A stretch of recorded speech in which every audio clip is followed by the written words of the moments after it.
Hello friends, అందరు బాగున్నారా? నేనైతే చాలా బాగున్నాను. నేనైతే ఇవాళ మీకోసం క్రిస్పీ క్యాబేజ్ పకోడీ తీసుకొచ్చాను. వీడియోలోకి వెళ్ళే ముందు నా ఛానల్ అయితే సబ్స్క్రైబ్ చేయడం మర్చిపోకండి. ముందుగా క్యాబేజీని సన్నగా కట్ చేసుకొని దాని మీద అల్లం వేసుకుందాం, తర్వాత కారం కూడా వేసుకుందాం పైన. ఇవాళ మనం చేసే క్యాబేజ్ పకోడీని ఒక్కసారి తింటే మళ్ళీ మళ్ళీ చేసుకోవాలనిపిస్తుంది. ఇంటికి ఎవరైనా ఫ్రెండ్స్ కానీ ఎవరైనా వస్తే ఫస్ట్ ఇదే చేసుకోవాలనిపిస్తుంది. ధనియాల పొడి కూడా వేసుకుందాం, రుచికి సరిపోయినంత ఉప్పు కూడా వేసుకుందాం, టమాటా సాస్ కూడా వేసుకుందాం. టమాటా సాస్ వేయగానే చాలా క్రిస్పీగా ఉంటుంది. పిల్లలు స్కూల్ నుంచి రాగానే వేయగానే చాలా సంబరంగా తింటారు. నేనైతే నా టేస్ట్ కోసం 2 సాసులు వేసుకున్నాను. క్యాబేజీలో కలర్ వేసుకున్నాను, కలర్ఫుల్ ఉండడానికి. శనగపిండి కూడా వేసుకున్నాను.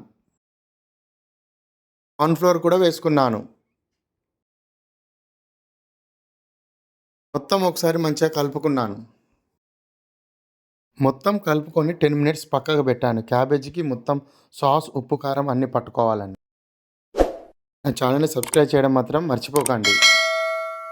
డీప్ ఫ్రైకి సరిపోయినంత ఆయిల్ వేసుకొని అందులో పకోడీ వేసుకున్నాను.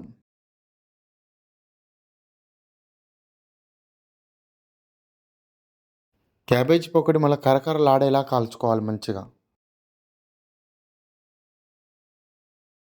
ఇంతేనండి క్యాబేజ్ పకోడీ. సర్వ్ చేసుకొని తినడమే.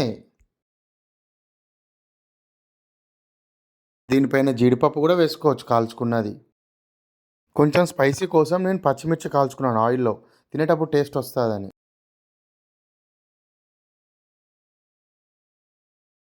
తిన్న ప్రతి ఒక్కరు చాలా బాగుంది అన్నారు.